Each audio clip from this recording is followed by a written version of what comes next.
नमस्कार, आप देख रहे हैं के न्यूज। मैं हूं आपके साथ सोनी चौहान। जनहित में आपका स्वागत है। जनहित में उत्तर प्रदेश के जौनपुर का मामला सामने आ रहा है। बीजेपी नेता प्रमोद कुमार यादव की गोली मारकर दिन दहाड़े हत्या कर दी गई। आज सुबह करीब 10 बजे के करीब बाइक सवार बदमाशों ने उन पर ताबड़तोड़ फायरिंग की, जिसके चलते उनकी मौत हो गई। प्रमोद यादव पूर्व सांसद धनंजय सिंह के पत्नी श्रीकला के खिलाफ 2012 में विधानसभा चुनाव लड़ा था और बीजेपी नेता की हत्या की जानकारी मिलते ही इलाके में हड़कंप मच गया। मौके पर अफरा तफरी का माहौल बन गया। हत्या को लेकर बवाल है तो बवाल हुआ, लेकिन सियासी सवाल और सियासी मायने कई निकलकर सामने आ रहे हैं। पहले आपको रिपोर्ट दिखाते हैं, इसके बाद इसी मुद्दे को लेकर चर्चा करेंगे। उत्तर प्रदेश के जौनपुर में भाजपा नेता प्रमोद कुमार यादव की गोली मारकर दिन दहाड़े हत्या कर दी गई।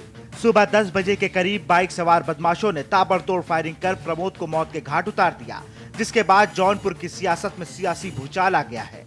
प्रमोद ने पूर्व सांसद धनंजय सिंह की दूसरी पत्नी के खिलाफ 2012 में विधानसभा चुनाव लड़ा था। ऐसे में चुनावी माहौल के बीच प्रमोद यादव की हत्या ने कई सवाल खड़े कर दिए हैं। भाजपा नेता की हत्या की जानकारी मिलते ही इलाके में हड़कंप मच गया। मौके पर अफरा तफरी का माहौल हो गया। वहीं हत्या की वारदात की सूचना मिलने के बाद पुलिस महकमे में खलबली मच गई। घटना जौनपुर के बक्सा थाना क्षेत्र के बोधापुर मोड़ पर हुई, जिससे कई सवाल खड़े कर दिए हैं, जिसके बाद पुलिस छानबीन में जुट गई है। थाना क्षेत्र से करारा के बोधापुर गांव की घटना की सूचना प्राप्त हुई। प्रमोद यादव, जिनको बदमाशों द्वारा रोक करके कुछ कार्ड देने के बहाने बातचीत करने की कोशिश की गई और उसी दौरान उन पर फायर किया गया, जिसमें हॉस्पिटल आते आते उनको यहाँ पे डेथ डिक्लेयर किया गया है। तो फिलहाल इसमें हमारी टीमें वर्कआउट कर रही, जो कुछ संदिग्ध हैं उनकी जानकारी भी प्राप्त हुई है। बता दें कि 6 मार्च यानी कल जौनपुर से पूर्व सांसद धनंजय सिंह को अपहरण और रंगदारी के केस में 7 साल की सजा सुनाई गई है, जिसके बाद से जौनपुर में धनंजय सिंह के समर्थकों ने लगातार नाराजगी जाहिर कर रहे थे। धनंजय सिंह की तीसरी पत्नी श्रीकला ने सोशल मीडिया अकाउंट एक्स पर समर्थकों को धैर्य बनाए रखने की अपील की थी, लेकिन अगले ही दिन बीजेपी नेता की हत्या ने सियासी माहौल में नई गर्मी पैदा कर दी है। हत्या को लेकर सवाल और सियासी बवाल इसलिए भी मायने रखते हैं कि सजा से पहले धनंजय सिंह की सपा नेताओं से करीबी बढ़ रही थी। मीडिया सूत्रों की माने तो धनंजय सिंह सपा के बड़े नेताओं के संपर्क में थे और लोकसभा चुनाव लड़ने की तैयारी कर रहे थे। सपा नेताओं के साथ उनकी कुछ तस्वीरें भी गिरफ्तारी के ठीक एक दिन पहले सामने आई थी। खुद धनंजय सिंह ने अपनी सजा को लोकसभा चुनाव में बीजेपी की साजिश करार दिया था। सजा के अगले दिन ही जौनपुर में बीजेपी नेता की हत्या ने जौनपुर में नए सियासी समीकरण को जन्म दे दिया है, क्योंकि धनंजय सिंह और बीजेपी नेता का कनेक्शन कोई नया नहीं है। बाहुबली धनंजय सिंह की 3 शादियां हुई हैं। साल 2006 में इनकी पहली शादी हुई थी। 2007 में पहली पत्नी मीनू सिंह की संदिग्ध परिस्थितियों में मौत हो गई। 29 जून 2009 को धनंजय सिंह ने दूसरी शादी जागृति सिंह से की। साल 2017 में तलाक के बाद पेरिस में धनंजय ने श्रीकला रेड्डी से तीसरी शादी की। साल 2012 में जब बहुजन समाज पार्टी मल्हनी सीट से राजदेव सिंह को प्रत्याशी नहीं बनाया, तो नाराज धनंजय सिंह ने मल्हनी सीट से जागृति सिंह को निर्दलीय प्रत्याशी के रूप में मैदान में उतार दिया था। इस चुनाव में भाजपा प्रत्याशी प्रमोद यादव उनके खिलाफ चुनावी मैदान में थे। साल 2024 का चुनाव आते ही जौनपुर एक बार फिर से सुर्खियों में आ गया है। इस बार धनंजय सिंह को जेल और उसके अगले ही दिन बीजेपी नेता की हत्या में आए ये नए सवाल पैदा हो गए हैं। स्पेशल डेस्क के न्यूज इंडिया। तो फिलहाल इस हत्या के कई मायने निकलकर सामने आ रहे हैं और इसे सीधा सीधा राजनीति से जोड़कर देखा जा रहा है, क्योंकि कनेक्शन जो है धनंजय सिंह का भी निकलकर सामने आ रहा है। 2012 में जिस तरीके से दूसरी पत्नी जागृति सिंह उम्मीदवार थी और बीजेपी से टिकट इनको दिया गया था, और आपको बता दें हत्या की गई। सियासी मायने कई, इसी को लेकर हम चर्चा भी करेंगे। हमारे साथ खास मेहमान भी जुड़ेंगे, क्योंकि लगातार अचानक से गिरफ्तारी होती है। एक तरफ धनंजय सिंह को लेकर कोर्ट का फैसला निकलकर सामने आता है, 7 साल की सजा सुनाई जाती है, 50,000 का जुर्माना लगाया जाता है, और दूसरी तरफ हत्या कर दी जाती है बीजेपी नेता प्रमोद कुमार की। वो भी दिन दहाड़े बदमाश आते हैं और हत्या कर फरार हो जाते हैं। सवाल यही कि आखिर किसके इशारे पर यह हुआ, क्योंकि एक साथ इधर गिरफ्तारी और सजा का ऐलान और दूसरी तरफ ये चर्चा का विषय इसीलिए है क्योंकि ये जो समय है इसको लेकर सवाल उठाए जा रहे हैं। आगामी लोकसभा चुनाव, क्योंकि अभी जौनपुर से बीजेपी का जो कैंडिडेट निर्धारित किया गया और उसको लेकर फिर धनंजय सिंह की गिरफ्तारी होती है। हालांकि ये मामला जब पहले चला तो इसको लेकर जमानत भी मिल गई थी, बावजूद इसके एक बार फिर से शिकायत, एक बार फिर से इसको लेकर फैसला सामने आ जाता है। हमारे साथ राहुल त्रिपाठी सपा प्रवक्ता जुड़ चुके हैं और साथ ही सत्यवीर सिंह समाज सेवी जुड़ चुके हैं। स्वागत है आप दोनों मेहमानों का इस चर्चा में शामिल होने के लिए। शुरुआत राहुल त्रिपाठी से कर लेते हैं। राहुल त्रिपाठी, देखा जाए जौनपुर का ये जो मामला सामने आ रहा है राहुल जी, और यहाँ पर बीजेपी नेता की दिन दहाड़े बदमाश जो हैं गोली मारकर हत्या कर देते हैं, क्या वजह? क्योंकि सीधे सीधे राजनीति से जोड़ा जा रहा है इस पूरे घटनाक्रम को। राजनीति से जोड़ना तो ये स्वाभाविक है। सरकार इसमें कानून व्यवस्था पूरी तरह से ध्वस्त है। यह जौनपुर में पहली घटना नहीं घटी है। 2-3 महीने के अंदर ऐसी कई हत्याएं हुई हैं जनपद जौनपुर में। तो लगातार बीजेपी कानून व्यवस्था में फेल है। अब आप देख रहे हैं कि आम जनमानस का क्या होगा जब बीजेपी के मंत्री की हत्या हो जा रही दिन दहाड़े, दिन में उनके गांव पे, उनके घर के बगल में उनकी हत्या हो जाती है। अब आप समझ सकते हैं कि भारतीय जनता पार्टी की सरकार में किस तरह कानून व्यवस्था ध्वस्त है और किस तरह यहाँ लोकतंत्र की हत्या हो रही है लगातार भारतीय जनता पार्टी की सरकार में। पूर्ण रूप से जनपद जौनपुर और उत्तर प्रदेश के आम जनमानस इस भारतीय जनता पार्टी की सरकार में अपने आप को सुरक्षित नहीं समझ रहे हैं। सब दहशत के जीवन में जी रहे हैं। कब कहां किसकी हत्या हो जाएगी इस विषय में सब लोग बहुत चिंतित रहते हैं।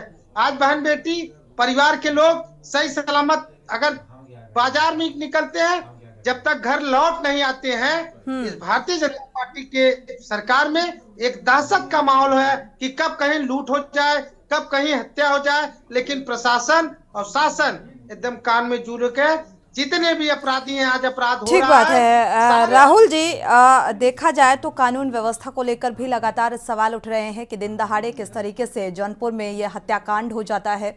बदमाश आते हैं और दिन दहाड़े इस घटनाक्रम को अंजाम देकर फरार हो जाते हैं। हालांकि अभी तक किसी के भी खिलाफ आरोप तय नहीं हुआ है, क्योंकि लगातार जो प्रशासनिक अमला है वो सीसीटीवी फुटेज खंगालने में लगा हुआ है, जांच पड़ताल करने में लगा हुआ है। हाथ अभी तक कुछ भी नहीं आया, आरोप तय नहीं हुए हैं। एक तरफ कानून व्यवस्था को लेकर सवाल और दूसरी तरफ राजनीति यानी कि सियासत इस मुद्दे को लेकर चरम पर है। एके जैन जी हमारे साथ जुड़ चुके हैं, पूर्व डीजीपी हैं। स्वागत है आपका इस चर्चा में शामिल होने के लिए। एके जैन जी आपका रुख करेंगे, इसके बाद सत्यवीर जी का रुख करेंगे। एके जैन जी, देखा जाए जौनपुर की ये जो घटना सामने आ रही है, दिन दहाड़े बदमाशों ने गोली मारकर मौत के घाट उतार दिया, इस घटना को लेकर आप क्या कहेंगे? दुखद घटना है, गंभीर घटना है। इसको बतौर चैलेंज जौनपुर की पुलिस को टेकअप करना चाहिए। मुझे पूरा विश्वास है कि जिस प्रकार अन्य गंभीर अपराधों में सख्ती से कार्रवाई की गई है, इसमें भी कोई बख्शा नहीं जाएगा। कठोर से कठोर कार्रवाई जो भी अपराधी इसमें लिप्त होंगे या जिनका यंत्र होगा उनके विरुद्ध की जाएगी। और ऐसे सभी प्रकरणों में जिनको हम राजनीतिक हत्या की श्रेणी में रखते हैं, ये गंभीर हो जाते हैं। और एक बीजेपी के नेता की हत्या हुई है बीजेपी की गवर्नमेंट में, और मुझे पूरा इसके ऊपर विश्वास है कि इसमें इतनी ठोस कार्रवाई होगी कि जो एक करके नजीर बनेगी। ऐसी ही कार्रवाई होनी चाहिए, अन्यथा जो पॉलिटिकल मर्डर्स होते हैं ये उचित नहीं है कतई भी और डेमोक्रेसी में। और जो भी इसमें इन्वॉल्व हों, मुझे इसमें एसटीएफ भी लगेगी, मुझे पता है, और इसमें लोकल पुलिस भी लगेगी, और इसका शीघ्र ही पर्दाफाश होगा कौन अपराधी इसमें लिप्त बिल्कुल है। बड़ी बात वो है भी कि एक बीजेपी के नेता की हत्या हो जाती है और आम जनता की सुरक्षा भी राम भरोसे है। इससे अगर ये कहा जाए तो गलत नहीं होगा, क्योंकि इतने बेखौफ अंदाज में इस पूरे घटनाक्रम को अंजाम दे जाना, क्योंकि जौनपुर का देखा जाए तो जो समीकरण है इस वक्त काफी चहल पहल उथल पुथल देखने को मिल रही है। हमारे साथ समाजसेवी सत्यवीर सिंह जुड़े हुए हैं। सत्यवीर जी का रुख कर लेते हैं। सत्यवीर जी, समाज में एक तरफ आपराधिक घटनाएं लगातार बढ़ती जा रही हैं और दूसरी तरफ कानून व्यवस्था को लेकर लगातार सवाल खड़े हो रहे हैं। काफी चुनौतीपूर्ण है प्रशासनिक अमले के लिए। जी नमस्कार सभी को, मैं सादर नमस्कार बोलना चाहूंगा। और आज की जो मूल स्थिति है राजनीति परिवेश में, इस घटना को देख के बहुत मन चिंतित भी होता है। और उसका विषय है कि अगर समाज के रूप में हम कहीं भी अपनी भागीदारी उस समाज को देना चाहते हैं, और इस समय चुनाव के समय में इस तरीके की भूमिका घटना एक उस परिवार के लिए तो बहुत दुखद घटना है ही है। आने वाले समय में भी जो आदमी उस समाज को राजनीति में आके एक समाज सेवा भी करना चाहता है, तो उसके लिए सोचने का भी विषय है।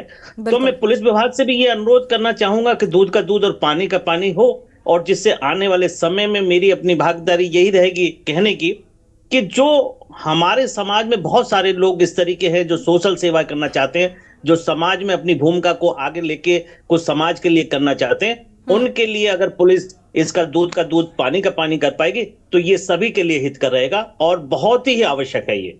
बिल्कुल, ये किस तरीके का माहौल क्रिएट करने की कोशिश की जा रही है। लोकसभा चुनाव सिर पर है और उससे पहले लगातार देखा गया है कि प्रशासनिक स्तर पर फेरबदल भी देखने को मिल रहे हैं, क्योंकि ये कानून व्यवस्था को लेकर सवाल उठाए जा रहे हैं। आपराधिक घटनाओं में लगातार इजाफा देखने को मिल रहा है और दूसरी तरफ जौनपुर की ये घटना कई सवाल उठा रही है। उमेश जैन इस बीच एक दर्शक जुड़े हुए हैं, उनकी राय साझा कर लेते हैं। उमेश जी, स्वागत है आपका, अपनी राय रख सकते हैं। उमेश जी। नमस्ते मैडम जी। नमस्कार। मैं ये कहना चाह रहा था कि हमारे उत्तर प्रदेश में लॉ एंड ऑर्डर की स्थिति बहुत खराब है। यहाँ अपराधियों में कानून का डर समाप्त हो गया है, जिसकी वजह से ये खुलेआम मर्डर कर रहे हैं और पैसे लेकर किसी को कहीं भी मार देते हैं। पुलिस का कोई डर नहीं रहा है और किसी तरह की मॉनिटरिंग नहीं हो रही है, जिसकी वजह से अपराध बढ़ते जा रहे हैं और कोई भी आदमी सुरक्षित नहीं है और अपराधी जो है बढ़ते जा रहे हैं। बिल्कुल, अंधेर नगरी चौपट राजा जैसी स्थिति यहाँ पर नजर आ रही। शुक्रिया जुड़ने के लिए और अपनी राय साझा करने के लिए, रखने के लिए। दर्शकों की राय बेहद महत्वपूर्ण होती है ऐसे मामले को लेकर। समरजीत मुंबई से जुड़े हुए हैं दर्शक, स्वागत है आपका, अपनी राय रख सकते हैं समरजीत जी। समरजीत जी, अगर आप सुन पा रहे हैं तो अपनी बात रख सकते हैं जी। चलिए, संपर्क टूट गया है। दर्शकों की राय बेहद महत्वपूर्ण, अगर जुड़ते हैं तो जरूर राय साझा करेंगे। हमारे खास मेहमान लगातार जुड़े हुए हैं, राहुल त्रिपाठी जी का रुख करेंगे। राहुल जी, अगर देखा जाए जौनपुर में ये कैसा माहौल, क्योंकि इधर धनंजय सिंह को लेकर कोर्ट का फैसला सामने आता है, 7 साल की सजा का ऐलान होता है, 50,000 का जुर्माना लगाया जाता है, और उधर इस तरीके का घटनाक्रम, इसको आप किस तरीके से जोड़ेंगे? ये हम संविधान को मानने वाले लोग हैं। न्यायालय का जो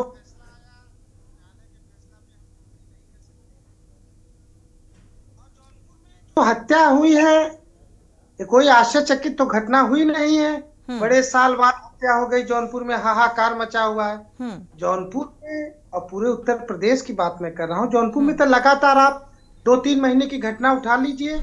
डॉक्टर के घर में घुस के गोली मार दी गई, सेठ आ रहा था उसको रास्ते में गोली मार गई, खेत में पाइपलाइन के लिए उसकी हत्या हो गई।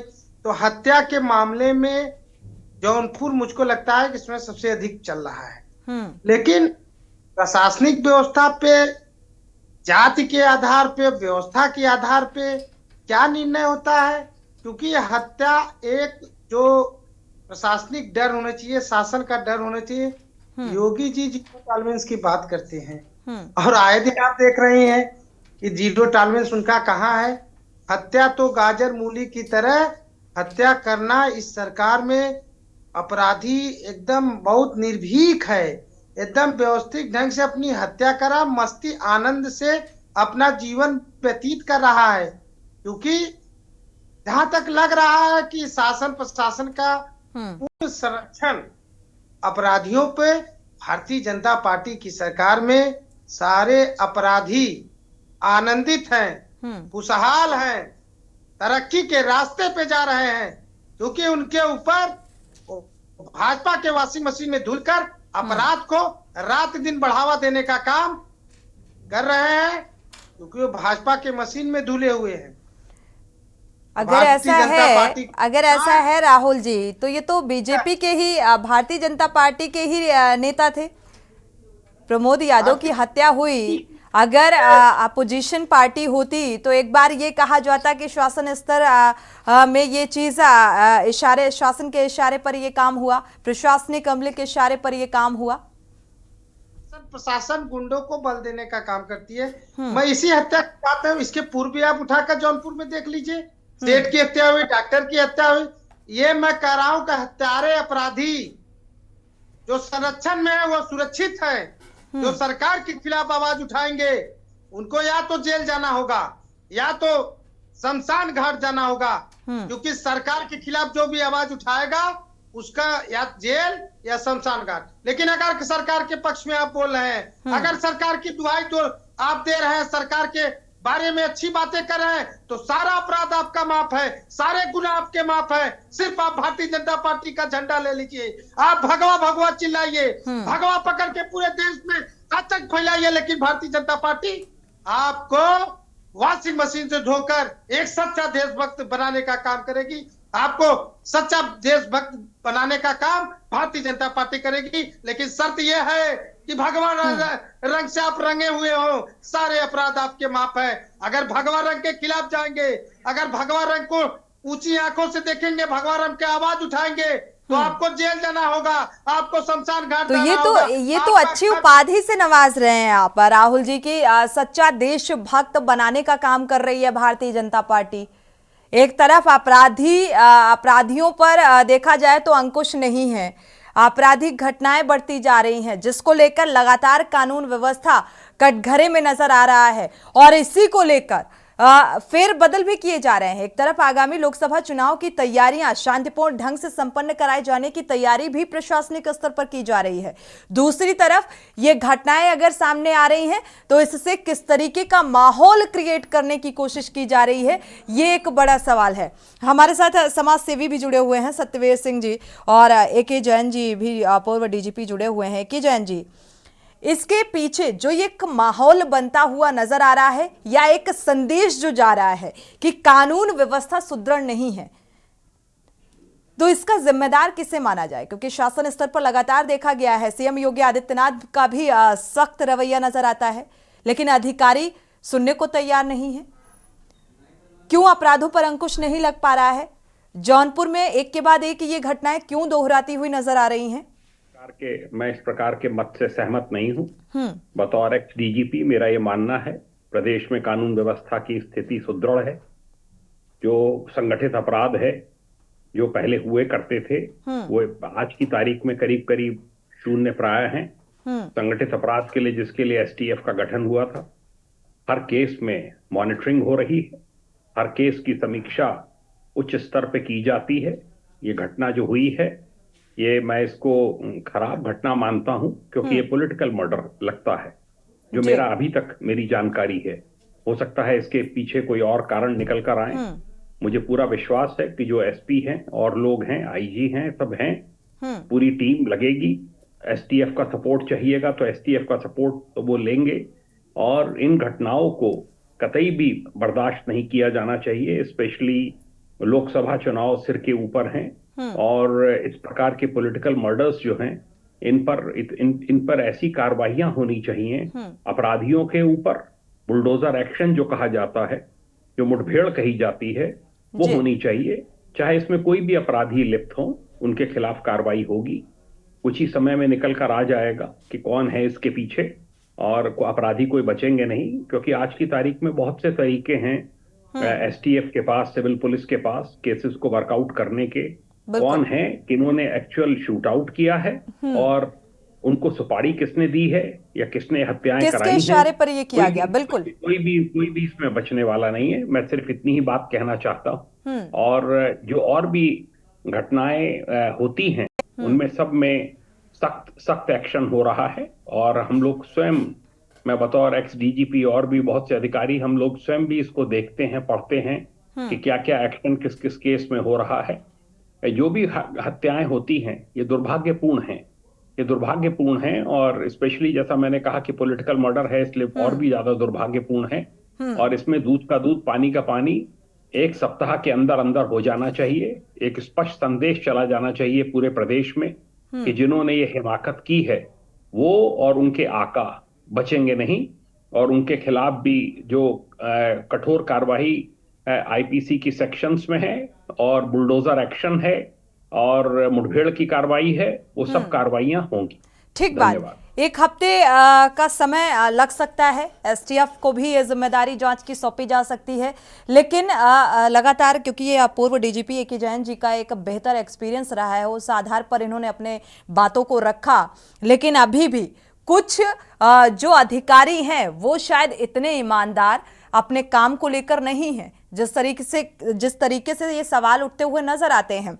राजनीतिक षड्यंत्र और राजनीतिक आधार माना जा रहा है इस पूरे घटनाक्रम को लेकर। सत्यवीर जी का रुख करेंगे। सत्यवीर जी, देखा जाए समाजवादी पार्टी के कार्यकाल का अगर जिक्र करें तो आज भी सत्ताधारी पार्टी यही कहती है कि पहले जंगल राज था, और अब स्थिति जो है पहले से बेहतर नजर आ रही है। तो क्या उस स्थिति का आकलन आप कर पा रहे हैं?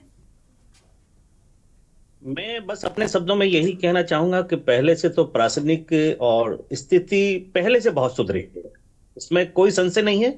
पहले से स्थिति सुधरी है, और हमसे आज की तारीख में प्रशासनिक स्तर पे कहाँ चूक हो रही है उसको भी हम कुछ विवेचना या कुछ ना कुछ उसको एक आधार संगठित करने की आवश्यकता है कि सक्षम अधिकारी अपने जहां भी उनको क्षेत्र है उसकी मॉनिटरिंग उस रूप में हो, और जितनी भी पेट्रोलिंग है, अपराधी कहाँ किस रूप में कहाँ पे इकट्ठा है, क्या उनकी मंशा है, क्या विचार चल रहा है, तो उस पर भी मैं कहना चाहूंगा कि पुलिस कप्तान लेवल पे जहां भी जौनपुर में है वो पेट्रोलिंग स्तर पे या अपने मुखबर स्तर पे, आज की तारीख में बहुत सारे डिजिटल माध्यम इस तरीके से हैं कि पुलिस अपने ऑफिस में बैठे हुए भी हर जगह पे चिन्हित कर सकती है कि आज वो अपराध कहां से इकट्ठा हो रहा है। और बस ये है कि मैं तो अपने शब्दों में यही कहना चाहूंगा कि इस दहशत के चुनाव के समय में दहशत से बचा जाए, प्रशासनिक रूप से और भी कठोर जो भी उनको कार्य करने हो वो करें, जिससे समाज में उस राममयी परिभाषा जो आज बिल्कुल, लेकिन अपराधी अपराध को अंजाम दे उससे पहले ही अगर सतर्कता बरती जाए प्रशासनिक स्तर पर, तो मुझे लगता है अपराधों में इतना तेजी के साथ इजाफा नहीं होगा। हालांकि इस घटना के पीछे राजनीतिक षड्यंत्र नजर आ रहा है, और 1 हफ्ते के अंदर इस बात का खुलासा हो जाना चाहिए। शुक्रिया आप सभी मेहमानों का इस चर्चा में शामिल होने के लिए। जिस तरीके से यह हत्या की गई, इसको लेकर अब जांच पड़ताल शुरू हो चुकी है। जो सीसीटीवी फुटेज हैं वो खंगाले जा रहे हैं। जनहित में फिलहाल बस इतना ही।